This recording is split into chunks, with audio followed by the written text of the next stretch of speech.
Hi everyone, welcome to Study Loop.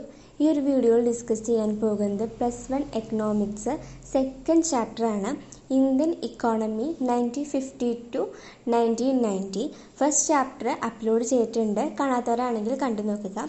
വീഡിയോയിലേക്ക് കടക്കുന്നതിന് മുന്നേ നിങ്ങൾ ഈ ചാനൽ ആദ്യമായിട്ടാണ് കാണുന്നതെങ്കിൽ വീഡിയോസൊക്കെ കണ്ടു നോക്കുക. ചാനൽ സബ്സ്ക്രൈബ് ചെയ്യുക, ലൈക്ക് ചെയ്യുക. നിങ്ങൾക്ക് യൂസ്ഫുൾ ആണെങ്കിൽ മറ്റുള്ളവരിലേക്ക് ഷെയർ ചെയ്യുക. ചാപ്റ്ററിൻ്റെ പേരാണ് ഇന്ത്യൻ ഇക്കോണമി 1950 to 1990. അതായത് ഇന്ത്യൻ സമ്പദ് വ്യവസ്ഥ 1950 മുതൽ 1990 വരെ. ഈ ഒരു ചാപ്റ്ററിൽ ഇന്ത്യക്ക് സ്വാതന്ത്ര്യം കിട്ടിയതിന് ശേഷം ഇന്ത്യക്കുണ്ടായ മാറ്റങ്ങളാണ് പറയുന്നത്. അപ്പോൾ ആദ്യം തന്നെ ഒരു ഇൻട്രൊഡക്ഷൻ പറയാം.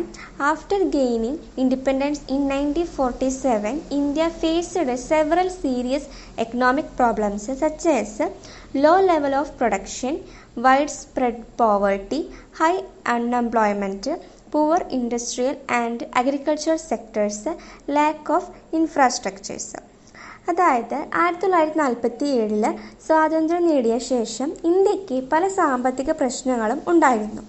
ഉൽപാദനം കുറഞ്ഞ നില, ദാരിദ്ര്യം, തൊഴിൽ ക്ഷാമം, കൃഷി വ്യവസായ മേഖലകളുടെ പിന്നാക്കാവസ്ഥ എന്നിവയാണ് പ്രധാന പ്രശ്നങ്ങളായിരുന്നത്.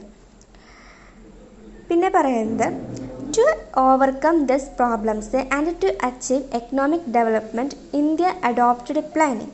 From 1951 onwards, the government introduced 5-year plans focusing on growth, equity, modernization and self-reliance. ഇത്തരം പ്രശ്നങ്ങളെ പരിഹരിക്കാൻ 1951 മുതൽ ഇന്ത്യ പദ്ധതി അധിഷ്ഠിത വികസനം അതായത് പ്ലാനിങ് സ്വീകരിച്ചു. ആരോഗ്യം, വിദ്യാഭ്യാസം, ഭക്ഷണം, റോഡ്, റെയിൽവേ പാതകൾ തുടങ്ങിയ മേഖലകളിലെ വികസന പ്രവർത്തനങ്ങൾ 5-year പ്ലാൻസ് മുഖേന നടപ്പാക്കപ്പെട്ടു. During the period 1950 to 1990, India followed the mixed economy model combining both the public sector and private sector. The government controlled important industries, while the private sector was also allowed to operate but under regulation. This period mainly aimed at building a strong industrial base, achieve self-sufficiency in food, reducing poverty and unemployment, developing education, health and transportation. അതായത് 1950 മുതൽ 1990 വരെ India മിശ്ര സാമ്പത്തിക വ്യവസ്ഥ പിന്തുടർന്നു. അതായത് mixed economy അതാണ് പിന്തുടർന്നത്. Mixed economy എന്ന് പറഞ്ഞു കഴിഞ്ഞാൽ പബ്ലിക് സെക്ടറും പ്രൈവറ്റ് സെക്ടറും ചേർന്നുള്ള ഒരു വ്യവസ്ഥ. ഈ കാലഘട്ടത്തിൻ്റെ പ്രധാന ലക്ഷ്യങ്ങൾ എന്ന് പറയുന്നത് കൃഷി വ്യവസായ വികസനം, ഭക്ഷ്യസുരക്ഷ നേടുക, ദാരിദ്ര്യവും തൊഴിലില്ലായ്മയും കുറയ്ക്കുക, അടിസ്ഥാന സൗകര്യങ്ങൾ വികസിക്കുക. ഇനി അടുത്ത് പറയാൻ പോകുന്ന ടോപ്പിക്കാണ് ഗോൾസ് ഓഫ് 5-year പ്ലാൻസ്. അതെന്തൊക്കെയെന്ന് നോക്കാം. India adopted 5-year plans to achieve overall economic development after independence. The major goals are growth, modernisation, self reliance, equity.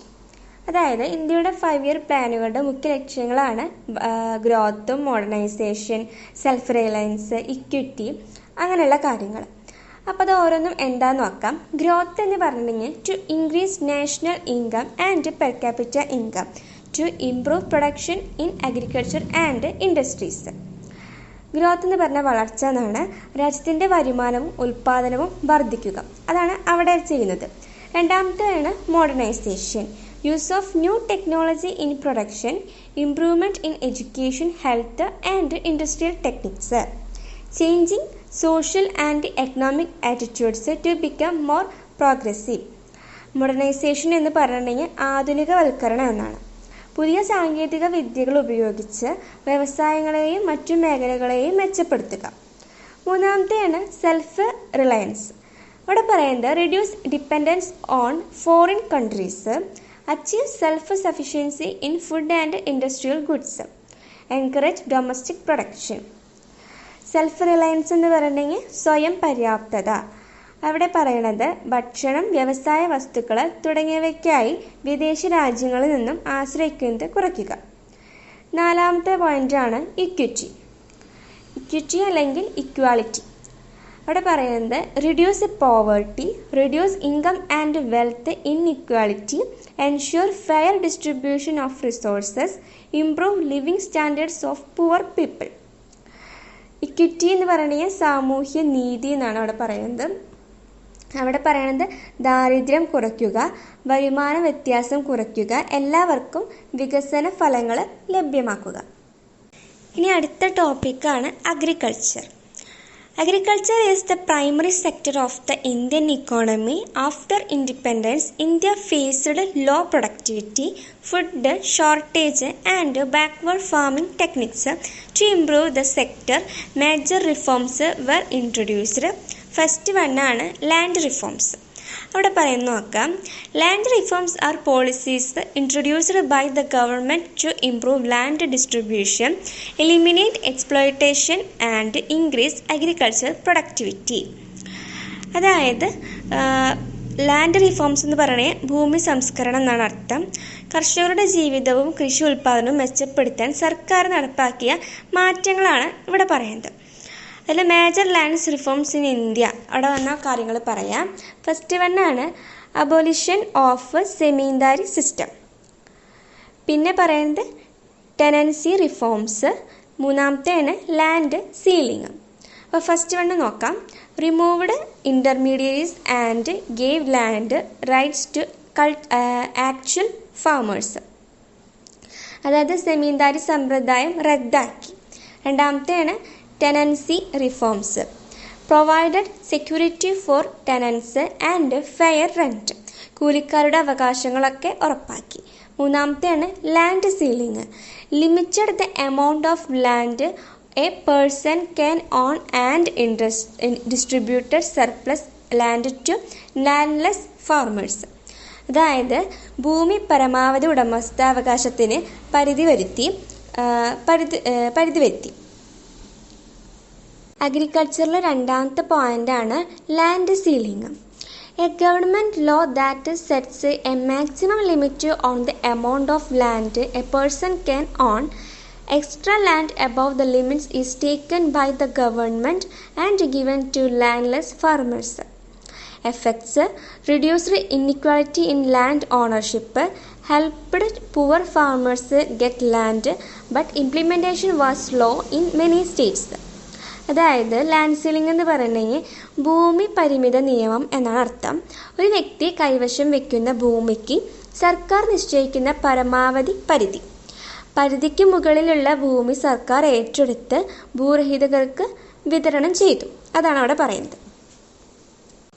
മൂന്നാമത്തെ പോയിൻ്റാണ് ഗ്രീൻ റെവല്യൂഷൻ.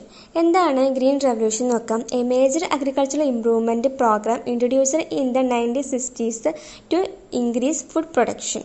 അതായത് ഗ്രീൻ റെവല്യൂഷൻ ഭക്ഷ്യധാന്യങ്ങളുടെ ഉൽപ്പാദനം വർദ്ധിപ്പിക്കാൻ 1960കളിൽ ആരംഭിച്ച പദ്ധതിയാണ്. അതിൻ്റെ ഫീച്ചേഴ്സ് നോക്കാം. Use of high yielding variety seeds, more chemical fertilizers and pesticides, increased irrigation facilities, use of modern machines, അതായത് ട്രാക്ടേഴ്സ്, പിന്നെ ഹാർവെസ്റ്റേഴ്സ്, അങ്ങനെയുള്ള മെഷീൻസുകളൊക്കെ ഉപയോഗിക്കാൻ തുടങ്ങി.